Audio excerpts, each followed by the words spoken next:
Welcome back to my channel rootlets bond. Hi, I am Ananya Chauhan. So guys, आज हम करने वाले हैं letter writing of class 12th and हम इसमें एक नया टॉपिक ऐड करने वाले हैं, जॉब एप्लीकेशन। सो अभी तक आपने हमारी प्रीवियस वीडियो नहीं देखी है तो डिस्क्रिप्शन बॉक्स में मैंने लिंक दे दिया है, गो एंड चेक इट। आपको यहाँ पे इस टॉपिक के अंदर देखने को मिलेगा लेटर राइटिंग क्लास 12 का फॉर्मेट। तो क्लास 11 और क्लास 10th और 12th का फॉर्मेट सेम ही है, उसमें इतना कुछ डिफरेंट नहीं है। बस 12th में हमारा जॉब एप्लीकेशन विद रिज्यूम जुड़ गया है। रिज्यूम कह लो, सीवी कह लो, करिकुलम वीटा कह लो, ओके, बायोडाटा कह लो, एक ही बात होता है। सो इतना कुछ डीपली नहीं पढ़ेंगे, सिर्फ हम यहाँ पे आप एक नज़र देख लीजिए इनके स्टेप्स वगैरह, कैसे कैसे हमको लेटर लिखना है और कैसे फॉर्मेट वगैरह देखेंगे हम यहाँ पे। ठीक है, तो चलिए शुरू करते हैं अब हम। Letter writing is an art and essential skill and therefore requires a definite plan and purpose in composing it from beginning to end to convey the right message to the right person in its true intention. The letter is meant to be. They may contain official information, placement of order, inquiry, requests, ideas, advice, feelings, and emotions, and so on in verbal form. पहली बात तो यहाँ पे ये बात की जा रही है, जो हमारा लेटर राइटिंग होती है वो एक आर्ट होती है ना। वो एक ऐसी स्किल होती है जो सबको आनी चाहिए। लाइफ में कभी ना कभी हमें लेटर लिखने की ज़रूरत पड़ जाती है। जैसे हम सिविल वर्क में हम लेटर लिखते हैं, ऑफिशियल वर्क में हम लेटर लिखते हैं, या फिर फॉर्मल वर्क में हम इन फॉर्मल फॉर्म में भी हम अपना लेटर लिखते हैं। तो इन सब चीज़ों में हमें कहीं ना कहीं ज़रूरत पड़ी जाती है लेटर्स की फॉर्मेट की। एंड इट्स वेरी इम्पॉर्टेंट कि हमें पता होना चाहिए कि कैसे लिखते हैं लेटर को, है ना, क्या फॉर्मेट रहता है, क्या उसका एक पर्टिकुलर कुछ लाइन्स ऐसी होती है जो ऐड करे तो हमारे लेटर इट लुक गुड। सो इस चीज़ के लिए हमारे पास एक लेटर की स्किल होना बहुत ही इम्पॉर्टेंट होती है। इसके अंदर हम ऐसे अपने प्लान को डिफ़ाइन करते हैं। इसमें हम एक पर्पस लेते हैं कि कहाँ पे एंड करना है, कहाँ से शुरू करना है, कहाँ पे एंड करना है, और कहाँ पे हमको कैसे कैसे जैसे कि कहाँ पे हमें बीच में अगर हम कुछ बेनिफिशियल या फिर एडवांटेज वाली लाइंस देनी है, अगर कोई ऐसा लेटर आ जाता है तो उसमें हमें क्या करना है, ये सब चीज़ें हमें पहले से ही प्लान करनी पड़ती है, ताकि हमें ये ना हो कि हम ऊपर की चीज़ नीचे लिख रहे हैं, नीचे की चीज़ ऊपर लिख रहे हैं। तो ये सारी चीज़ें हमें पता होना ज़रूरी है। इसको कैसे प्लान करते हैं, ओके। इसके अंदर हम देखेंगे यहाँ पे जो लेटर होता है उसके अंदर जो भी चीज़ हम बोलेंगे, चाहे हम अपना कंक्लूजन दें, किसी चीज़ के बारे में इंफॉर्मेशन दें, तो उसका जो टोन होना चाहिए वो एकदम लाइट होना चाहिए, पोलाइट होना चाहिए, हार्श नहीं होना चाहिए, कि जो सामने वाला हमारा लेटर देख रहा है या फिर पढ़ रहा है तो उसे ऐसा ना लगे कि हम उस पर अटैक कर रहे हैं, ओके। एक पोलाइट वे में हम अपनी बात कहनी है लेटर के थ्रू। सो इसमें हमारा इंटेंशन भी नोट किया जाएगा। और जब हम एक लेटर लिखते हैं तो उसमें हमारा सब कुछ आ जाता है, एक इन्फॉर्मेशन आता है, एक क्वायरीज़ वगैरह भी आ जाती हैं, या फिर किसी का प्लेसमेंट है तो फिर ऑर्डर वगैरह की, तो उससे उसकी क्वायरी या फिर कैंसिलेशन वगैरह। तो एक लेटर के अंदर इन्फॉर्मेशन के बाद भी बहुत सारी चीज़ें आती हैं, इमोशंस आती हैं, फीलिंग्स आती हैं। इन सब चीज़ों की भी, ये भी हमारा एक लेटर का क्या होता है, पार्ट होता है। Let's see the marking scheme of letter. So यहाँ पे हमारा टोटल 8 मार्क्स का लेटर होता है। 8 मार्क्स में हमारे 1 मार्क्स होते हैं किसके, फॉर्मेट के। उसमें फॉर्मेट तो आप जानते ही होंगे लेटर का, उन चीज़ के हमारे 1 मार्क्स होते हैं। सेकंड पॉइंट, कंटेंट के हमारे 4 मार्क्स होते हैं, ठीक है। थर्ड, एक्यूरेसी के हमारे 1.5 मार्क्स होते हैं। फोर्थ, फ्लुएंसी के हमारे 1.5 मार्क्स होते हैं। तो ये सब टोटल करके हमारा होता है 8 मार्क्स का letter ready. Formal letter. So as you can see in our previous video, I told you about formal letter, है ना। मैंने वहाँ पे बहुत अपना बेस्ट दिया है डिस्क्राइब करने में। सो यही वो चीज़ रिपीट करने का कोई फ़ायदा नहीं होगा। मैंने यहाँ पे स्लाइड दे दी है, अगर आपको नोट करना है तो आप स्क्रीनशॉट ले सकते हो। यहाँ पे कुछ पॉइंट्स कवर किए गए हैं, मैं लास्ट पॉइंट आपको डिस्क्राइब कर देती हूँ बस। To express your concern in the professional setup, यानी कि जो भी आपका किसी भी प्रोफेशनल सेटअप को लेके कंसर्न हो उसको एक्सप्रेस करना। To provide a official information across your work space, अपने वर्क स्पेस के अंदर अपना ऑफिशियल जो इन्फॉर्मेशंस होती हैं वो प्रोवाइड करना। To order goods to apply for employment, है ना। ये तो किसी भी चीज़ का हो जाएगा। हमें कोई सामान मंगाना है तो हम उसके लिए लेटर लिख सकते हैं, ऑर्डर प्लेसिंग के लिए। हम अप्लाई करें तो हम जॉब एप्लीकेशन लिख सकते हैं एम्प्लॉयमेंट के लिए, ठीक है। फिर आता है हमारा to the editor of a newspaper addressing the problem faced by the people और by the various group of people in different areas. So ये हमारी कंप्लेन लेटर के अंदर आ जाएगा ये कंटेंट की। हम जो भी हमारी प्रॉब्लम है, जो भी हम अपनी प्रॉब्लम से पीड़ित हो रहे हैं, उससे परेशान हो रहे हैं, हमारे एरिया, सोसाइटी, मोहल्लास, तो इन सब में जो भी होगा हम वो भी लिख सकते हैं अपने लेटर के अंदर, फॉर्मेट लेटर के अंदर। तो these are the basic thing जो हमारी फॉर्मल लेटर के अंदर इंक्लूड होती है। Types of letter or formal letters. So these are different types of formal letters, as you can see here, as discussed, and they can generally be labeled under the following term. तो first है हमारा business letter, second है हमारा letter of applications, third है हमारा letter to newspaper, जिसमें से कि हमने फर्स्ट और थर्ड कंप्लीट कर लिए हैं। बिजनेस लेटर के अंदर हमारे वो लेटर्स आते हैं जैसे कि हमारे ऑर्डर प्लेसिंग, ऑर्डर कैंसिलेशन, या फिर ऑर्डर क्वारीज लेटर, है ना।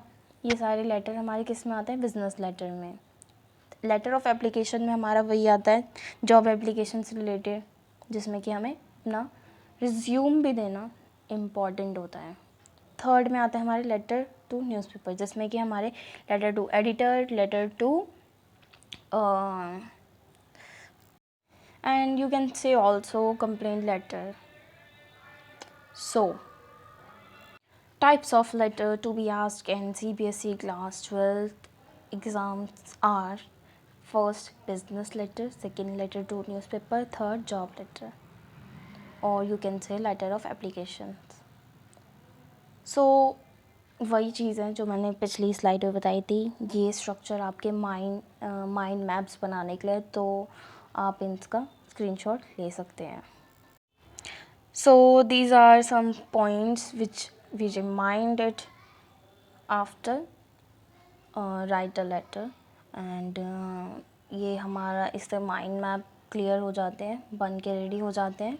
सो ये these are the steps which we have to follow in exams. These all steps are described in our previous video, जिनका लिंक मैंने आपको डिस्क्रिप्शन बॉक्स में नीचे दे रखा है, so check it. Job application, which is very easy but it consume our too much, या फिर कह सकते हैं much time. First self address, second date, third receiver address. Then फिर आपको आपका सब्जेक्ट लिखना है फॉर द पोस्ट ऑफ, जिस भी आप पोस्ट के लिए अप्लाई कर रहे हो वो वाला पोस्ट मेंशन होगा सब्जेक्ट में हमारा। फिर आएगा हमारा सर, मैडम, देन फिर हमारा लेटर होएगा start with the reference of advertisement number XYZ in Navbharat times on dated XXX. I would like to present my candidature for the above mentioned post. You know, किसी की reference से तो हम जाएंगे ही job के, हमें कैसा पता चलेगा? किसी न किसी की रेफरेंस से तो हम जाते ही हैं। एडवर्टीज़मेंट हो गई हमारे ऑनलाइन, इतना वैकेंसीज़ निकलती है, उसकी नोटिफिकेशन का हमें मेल भी आते हैं बहुत सारे, और न्यूज़पेपर में भी एडवर्टीज़मेंट आती है, या फिर कोई हमारे कलीग्स वगैरह बताते हैं। उन सब के थ्रू कहाँ जाते हैं हम? किसी भी इंटरव्यू के लिए जाते हैं या फिर जॉब के लिए जाते हैं। तो स्टार्टिंग की लाइन है with the reference of advertisement number. आपको अगर आप एडवर्टीज़मेंट के थ्रू जा रहे हैं, चाहे वो न्यूज़पेपर में हो, चाहे वो आपका टीवी में देखा हो, या फिर मेल के थ्रू आपको एडवर्टीज़मेंट सेंड करा है, तो उनका नंबर डालना है, एडवर्टीज़मेंट नंबर, और कहाँ देखा था वो एडवर्टीज़मेंट। जैसा कि यहाँ पे इन्होंने न्यूज़पेपर का नेम लिख रखा है, तो अगर उसमें मेंशन हो कि कहाँ पर से आपने किसकी रेफरेंस से आया, तो एडवर्टीज़मेंट की रेफरेंस या फिर किसी और चीज़ की अगर मेंशन हो तो आपको वही मेंशन करना है। अदरवाइज़ आप ऐसे न्यूज़पेपर का भी, जैसे इस लेटर में मेंशन हुआ है, आप वैसे भी कर सकते हैं। ये चीज़ जो भी जिसने भी आपको जब भी बताया हो, या फिर जहाँ पे भी आपने जब भी ये जॉब के लिए देखा होगा, तो वो डेट मेंशन करनी है, किस डेट को ये पोस्ट हुआ है, ये एडवर्टीज़मेंट या फिर ये वैकेंसी का पोस्ट हो रखा है। I would like to present my candidature for the above mention post. जो मैं अपना अपना बेस्ट जो भी इस एप्लीकेशन में देना चाहता हूँ, जो भी जिस भी पोजीशन के लिए आप जा रहे हैं उसके लिए जो भी ऊपर मेंशन है, ठीक है।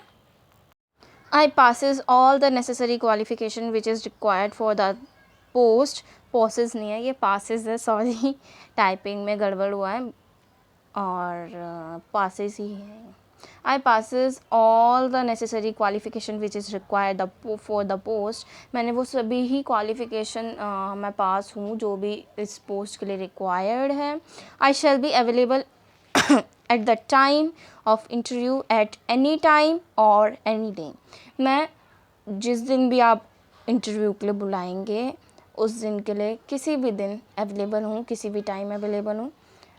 जो भी आपका सूटेबल टाइम होगा उसमें भी मैं अवेलेबल रहूँगा या फिर रहूँगी। इन्वर्टेड कोमास में अंदर आए, I assure that I will leave number any stone understand up to your expectation. और मैं आपको ये श्योरिटी दिलाता हूँ कि मैंने एक तो यहाँ पे नंबर अपना रिज्यूम में भी दे रखा है, और आप ऐसे लेटर के नीचे भी दे सकते हैं।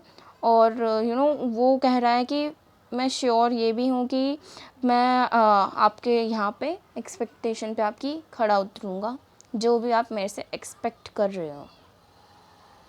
Your sincerely name. इसमें रिज्यूम भी दे रहा है, तो वो बोल रहा है कि हाँ रिज्यूम भी है मेरा इसमें। I enclose my resume with this application. Okay. Biodata format for class 12th English writing skills. The biodata or CV is generally divided into 4 parts as we follows. First, personal details. Second, qualification. Third, experience. Fourth, references. So यहाँ पे हमारा ये 4 part में divided है, जो कि मैंने पहले ही बोल रखा है। Biodata, curriculum Vita, CV, resume, ये सब चीज़ें एक ही बात होती है। तो देख लेते हैं किस हिसाब से यहाँ पे चल रहे हैं। तो यहाँ पे फॉर्मेट में सबसे पहले आया आपका name, father's name, date of birth, जो कि हमारी एक्सपेंडेड फॉर्म में आएंगी। फिर आता है हमारा address, age, contact number, email ID. Contact number, email ID और एड्रेस वही देना है जो कि आपका अभी मौजूदा हो। ऐसा नहीं है कि आप कॉन्टेक्ट नंबर दे रहे हैं बरसों पुराना और वो चले ही ना, या फिर मेल आईडी ऐसी दे रहे हैं जिसका आप पासवर्ड आपके पास हो ना और वो आईडी हो ही ना आपके पास। और एड्रेस ऐसा दे रहे हैं जहाँ पे वो कोई मेल वगैरह भी भेजना चाहे, लेटर भी भेजना चाहे, तो वो नहीं पहुँच पाए। तो इन चीज़ों का ज़रूर ध्यान देना है अपने। नेशनैलिटी, सभी की इंडियन नेशनैलिटी है। फिर मैरिटल स्टेटस, यानी कि आप शादीशुदा हो या अनमैरिड हो। फिर आता है हमारा क्वालिफ़िकेशन, जो कि आपको ऐसे ही बॉक्स में लिखना है, टेबल में ऐसे ही लिखना है। पहले अगर नेम ऑफ़ द एग्ज़ामिनेशन, जितने भी आपने एग्ज़ामिनेशन दिए हैं, क्लासेस के, कॉलेजेस के, कितने कोर्सेज़ के आपने एग्ज़ामिनेशन दिए हैं। फिर आपका ये रहेगा कि आपको नेम लिखना होगा कि आपने किस कॉलेज से, किस स्कूल से, कौन सी सीबीएसई बोर्ड से दिए थे, या फिर जोन से ही बोर्ड से आपने दिए थे। फिर नेम आएगा इंस्टीट्यूट का या फिर स्कूल का, है ना। फिर आता है किस ईयर में पास करा था। फिर आएगी आपकी percentage. Qualification must be written in tabular form with the above mention heads. जैसे कि मैंने कहा कि इसी आपको टेबल की फॉर्म में अपना शो करना है qualifications. Work experience, it should be written from latest to the oldest along with the durations. यानी कि यहाँ पे आप जितना भी आपका एक्सपीरियंस है, ऐसा नहीं लिखो कि आप 10-12 साल का एक्सपीरियंस है। अगर वो आपका एक ही जगह है तो ठीक है। अगर आपने डिफरेंट जगह कर रखा है, 1-2 जगह का, तो आपको ड्यूरेशन लिखना है कि इस इतने से इतने टाइम पीरियड तक मैं इसमें था, यहाँ पे एक्सपीरियंस करा है, उसका कंपनी या फिर जिस यूनिवर्सिटी हो गई, स्कूल्स हो गए, उनका वो दे देना है, एड्रेस और नेम। और फिर आता है आपका दूसरे में भी ऐसी ड्यूरेशन आ जाती है, कब से कब तक की। फिर आता है अचीवमेंट्स, आपने क्या क्या अचीव करा उस दौरान। फिर आती है लैंग्वेजेस नोन, यानी कि कि आपको कौन कौन सी लैंग्वेज आती हैं। स्किल्स, आपकी क्या क्या स्किल्स हैं। वीकनेस क्या क्या है, वीकनेस को आप हटा भी सकते हैं, स्किप कर सकते हैं। हॉबीज़ क्या क्या है, तो हॉबीज़ और स्किल्स, दीज आर द, आपको कम से कम 3 या फिर 4 लिखनी, 2 या फिर 3 या फिर 4 लिख सकते हैं। उससे ज़्यादा नहीं होनी चाहिए, तो मतलब 4 से ज़्यादा नहीं होनी चाहिए एंड 2 से कम नहीं होनी चाहिए।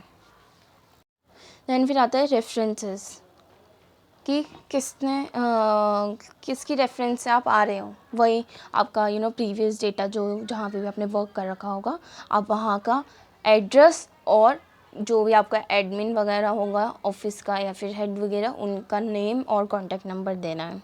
Declaration, date, place, signature. Note, the resume can be a part of the letter or as an enclosure. And यहीं पर ही होता है हमारा टॉपिक ख़त्म। और आई होप कि अब टॉपिक आपको क्लियर हुआ होगा। इससे अबव के जो टॉपिक्स थे, हमारे 2 टॉपिक्स, उनका लिंक भी मैं आपको देख दूँगी, जो कि हमारे सेम ही है। देखो फॉर्मेट तो सबका सेम ही रहता है, बस थोड़े बहुत चेंजेस करने होते हैं। तो हमने आपको एक स्ट्रक्चर रेडी करके दिया है, बस आपको उसको फॉलो करके थोड़ा सा उसमें बॉडी बिल्डअप करनी है। ओके, यहीं पर करते हैं क्लास डिस्पर्स। आज के लिए इतना ही, मिलते हैं नई वीडियो में नई टॉपिक के साथ। Thanks for watching, like, comments and share.